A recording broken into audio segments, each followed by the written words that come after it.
E-commerce business பண்றதுக்கு டேமாக் கண்டிப்பா தேவை அப்படின்னு சொல்லி எனக்கு நிறைய பேர் எஸ்எம்எஸ் பண்ணிட்டே இருக்கீங்க. இ-காமர்ஸ் பிசினஸ்க்கு கண்டிப்பா டேமாக் தேவைதான்.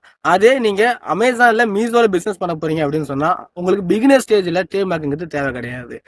ஆனா நீங்க பிளிப்கார்ட்ல செல் பண்ண போறீங்க அப்படின்னு சொன்னா ஜிஎஸ்டி எப்படி ஒரு பேசிக் டாக்குமெண்டோ அதே மாதிரி டேமாக் ஒரு பேசிக் டாக்குமெண்ட். அதனால கண்டிப்பா நீங்க பிளிப்கார்ட்ல பிசினஸ் பண்ண போறீங்க அப்படின்னு சொன்னா கண்டிப்பா உங்களுக்கு டேமாக் தேவை. ஓகேங்களா? என்ன பொறுத்தவரைக்கும் என் ஸ்டூடெண்ட்ஸ் நிறைய சொல்றது என்னன்னா நியூ செலரா பிகினர் ஸ்டேஜ்ல பாத்தீங்கன்னா அமேசான்ல பிசினஸ் பண்ணுங்க. ஏன்னா அமேசான் வெப்சைட் தான் பாத்தீங்கன்னா நியூ செலருக்கான ஏத்த ஒரு வெப்சைட். அந்த அளவுக்கு நியூ செலருக்கு வந்து இம்பார்ட்டன்ட் நிறைய கொடுக்குறாங்க. மீசோ வந்து பாத்தீங்கன்னா ஜிஎஸ்டி எல்லாம் பிசினஸ் பண்ணலாம். அது எப்படின்னு சொல்லி நான் போன வீடியோ போட்டிருக்கேன். அது பார்க்காதவங்க கண்டிப்பா பாருங்க.